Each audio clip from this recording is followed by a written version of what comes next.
I think there are a lot of these small creative things that you can do just to try and inject a little bit more fun. And I think the important thing about it is tackling it together rather than feeling that you have to take it all on yourself.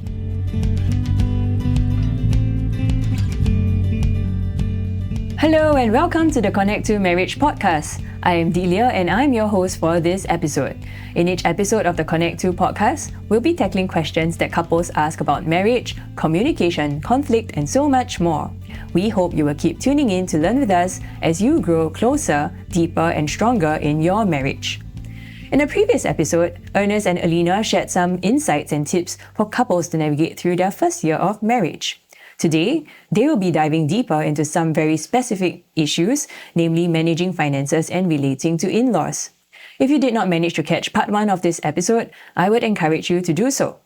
Welcome back to our Connect to podcast, Ernest and Elyna. Hello. Hi. Great to have you back with us today, and I'm really looking forward to hear you share more about your experience learning how to manage finances together as a newlywed couple. To start us off, could you share with us what was something that the both of you had agreed upon prior to getting married with regards to finances? And how did you take practical steps to apply that in your new marriage?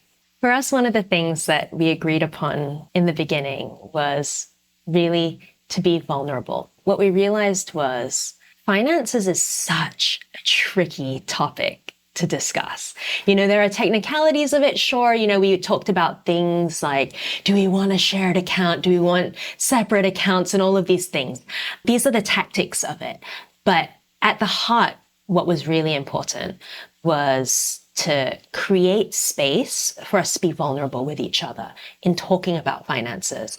Because similar to many other aspects of marriage, in theory, you can have one answer to many of these things. What's going to make sense from an interest perspective and whatnot on how to manage your finances. But in reality, there are different emotions that come into play once you start actually living out your lives together.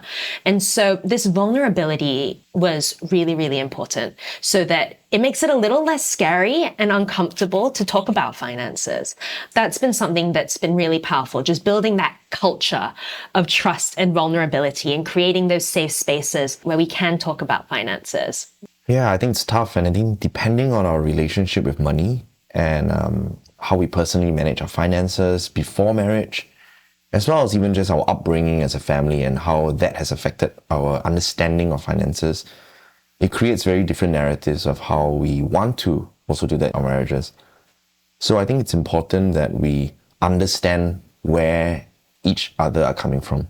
We share why we think finance should be done this way, and maybe even unpacking some of the fallacies that we have in our own lives, right?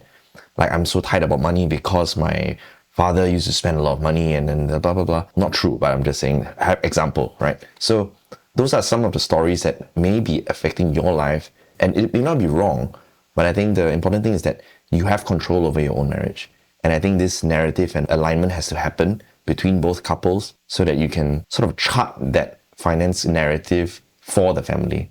And it's not really bringing two different perspectives and trying to force fit it in each other, right? We want to make sure that we leave the room knowing that this is what we value, this is what the family needs, and therefore the financial model or the strategy that we have fits this goal and vision that we have. I think that's really wonderful because you're coming from a very principled approach in terms of having this discussion as a couple. And I hear this keyword trust. And that's interesting, right? Because trust does take mutual, both of you crediting in to it, and trust also requires us to allow ourselves to first be vulnerable to one another and saying that, hey, we are here to build one another up and we are no longer two separate individuals, but we are now one team. Also, the idea that actually finances is meant to be a tool, but you are now the team wielding that tool together and learning how to harness that for the maximum or optimizing it for the good of the family. Yeah, and I think that's something that we are encouraging more couples to have open conversations about, because if we do skirt around the issue in the early stages of marriage, it might actually perpetuate some very dangerous and potentially painful situations in the longer run. And actually, we do have 2 episodes prior to this release where you can actually hear more about finances from a deeper perspective from a consultant who actually shares with couples. And if you're interested to find out more about that, you can actually listen to that. But I'm hearing Ernest and Elyna sharing more from the perspective of lived experiences where they have chosen to build trust in the early stages of marriage and to recognize that being vulnerable with one another is necessary to continue to establish themselves as a team. When we talk about the division of labor, also known as chores in a household, I mean, you alluded earlier on in the first year of marriage, you started off your own home, and now that you have your own space, it also includes being responsible to take care of it. And I recognize that some families do have challenges with that. How has your experience been like, managing chores in your household? I believe that in the modern day, there must be a shared responsibility and ownership over the marriage, right? And I think that's the fundamental piece. We are essentially co-founders of our own marriage, not too different from founders running a company. While we can divide the ownership of responsibilities, we are ultimately each other's redundancy. Like there's no, oh, my wife is only going to be doing that and I'm not going to touch it. And I think a practical example is when my wife is sick or injured or has to attend to family needs, I need to step in and fill the gap because it's our home. It's not just laundry is Elle's domain and I'm the tech guy, right? And then this is the obvious stereotype. But I think in our family, we have decided that while there are primary owners who are better at certain things, it's important that the spouse knows at least how to do a good enough job to keep the house running. I mean, at the end of the day, also occupational hazard, right? Like a company needs to run, right? And then marriage needs to run. Like that's the definition of success. I think that ties back also to our earlier conversation of individuality versus that shared unit mindset. Touching on that example of laundry, right? So I think Elle's really good at it. I think she knows exactly what she wants to see. Also because when I grew up, my mom did most of the laundry. So obviously I don't have a good idea of what I want to see. But my commitment to her was, tell me what I should do. Teach me what I should look out for, and I'll try my best. So in times where you need me to do it, I can do it to the best of my efforts. I might not get everything right all the time, but I will definitely try. So that's been really helpful because, just to know that you have someone who has your back and not someone who's going to be pointing out things that you haven't been doing, it's really important. And that partnership mindset, covering each other where we need to, because at the end of the day, life is dynamic. It's easy to think and take on the perspective that marriage is 50-50. But the truth of the matter is, it can never be a perfect 50-50. Different days will require different amounts from different people. And for us, what was valuable was coming to that realization and then building comfort around that, where it's less of territories of this is the firm boundary around what I do and what I don't do. For me, from a practical side of things, the first step for me that was really important, I told you I was really excited about, starting our new home.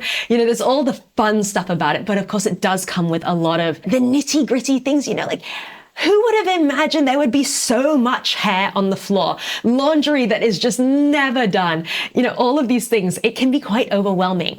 What was an important first step for me was to start to reframe the idea of a chore. If you call it a chore, it's always going to feel like a chore. But, when you think of your household tasks as a way of loving your husband, loving your wife, investing into your shared home, I think it changes the perspective a little bit. It helps you see the positive side to it, because otherwise I feel like when you do these things, you see it as a chore, you do it grudgingly. Sometimes it can start to build these nasty roots in your heart of, resentment and things like that, which is really unhealthy over the long run. So, that reframe I think is really important. But that being said, there will still be things that you struggle with. Like that's real. No matter how positive you want to be about things. And sometimes there will be things that are, they are just very practically challenging for you to do. But I think this is where, once again, building that space to talk and share vulnerably about it is so important because, as I mentioned, keeping it inside, letting it dwell up, it's unhealthy. We need to resolve these things as fast as we can. And I think for us, what's been really helpful is taking it as a bit of a creative challenge, right? How can we tackle this together and figure out what is a better way of doing things? How can we better have each other's backs? Or even simply put, how can we make this more fun? There's some things that are just a bit annoying to do, but how do we use our creativity to have fun with it? It might be blasting our favorite music really loud as we're doing it. It could be one of the things that we've done is we put a timer we time box things. So it's like 30 minutes. For 30 minutes, we're going to do a clean out job of the storeroom. But you time box it to 30 minutes so it doesn't feel like it's a never ending thing. And it's a bit of a challenge. Let's do it as fast as we can together and we'll build in a reward for ourselves after. And, I think there are a lot of these small creative things that you can do just to try and inject a little bit more fun. And I think the important thing about it is tackling it together rather than feeling that you have to take it all on yourself. Yeah, that's so fun to hear about. And I'm just curious to find out what is that 1 or 2 household tasks that does feel like a drag sometimes, but you gamify it and then it becomes something that you can look forward to the end of. Marriage is one of the most rewarding things in life. Yet, navigating marriage as newlyweds or an engaged couple can sometimes get overwhelming. Whether it's managing expectations of the in-laws, getting a good grasp of your family finances, or establishing good habits of communication and healthy conflict. Focus on the Family Singapore's marriage preparation program aims to help you build a solid foundation in the early years and prepare you for the adventure of your life. Visit family.org.sg/C2 Marriage Prep for more information today.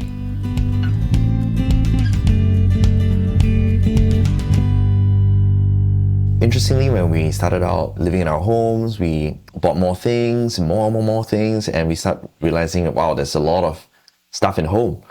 And I think maybe I'm a little bit more disorganized. So I usually have some things lying here and there. My phone might be in a place somewhere, my keys somewhere else. And I think in the early days, I think I will be asking, what's going on? This is messy. And I think that's factually true.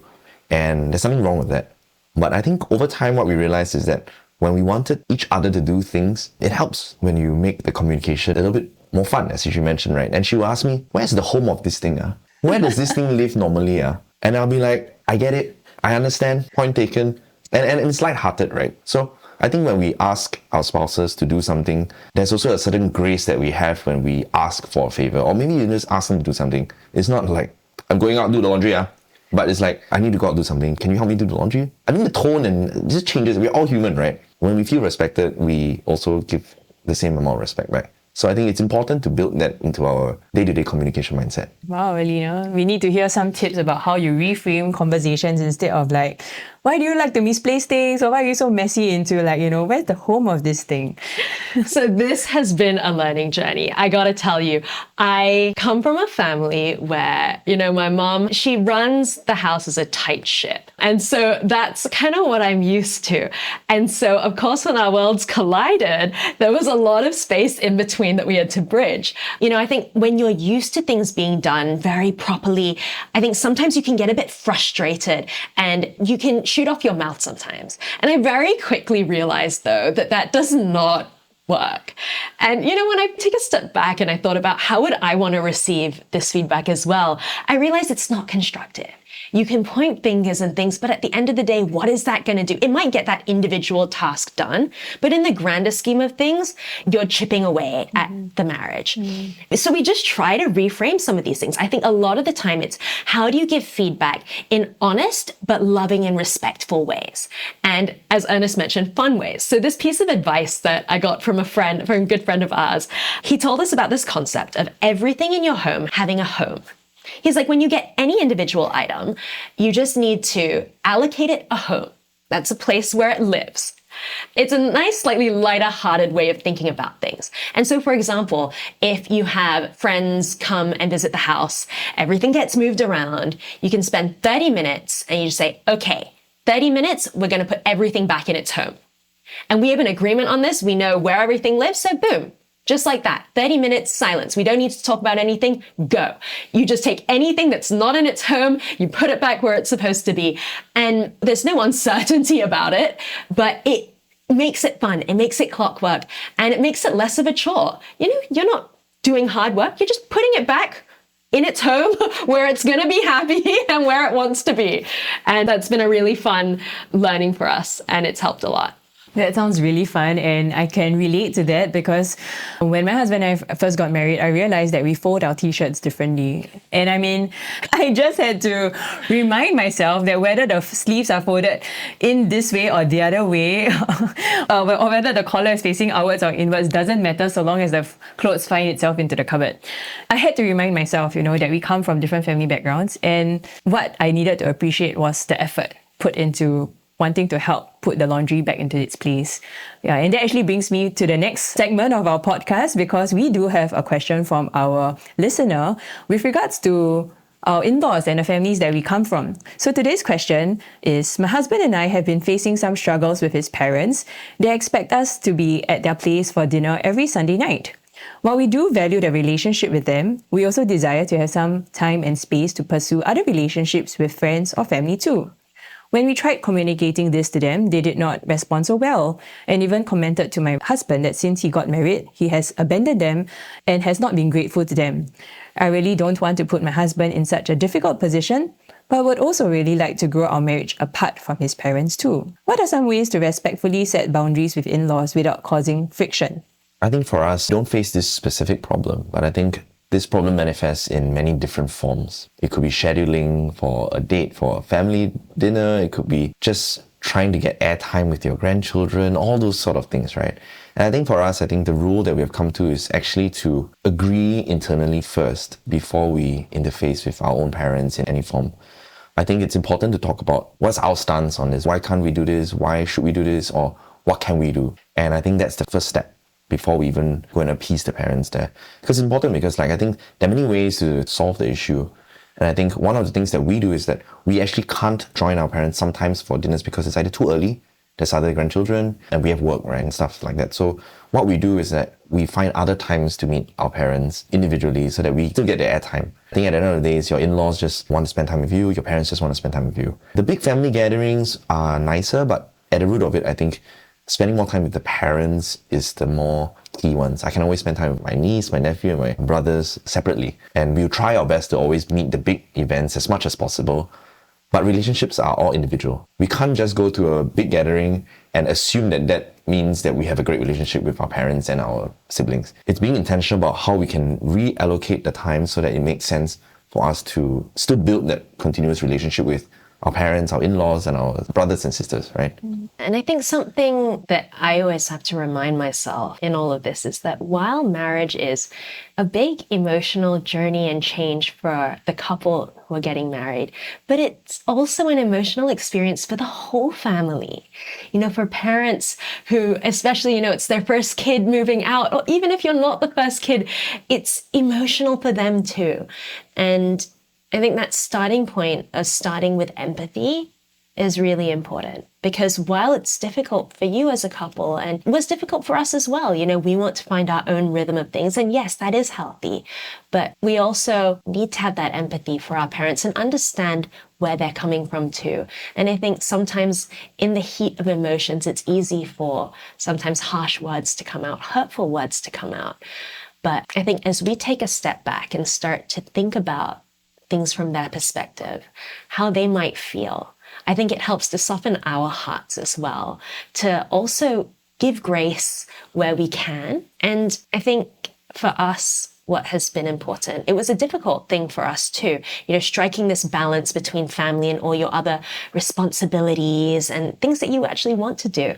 But I found that the same way you would approach your spouse, trying to build those safe space for those vulnerable conversations, the same thing applies with your parents too, actually. And at the end of the day, even if your parents say hurtful words like that, it's coming from a place of love. And they wouldn't say things like that unless they really felt so strongly and, they really loved you that much.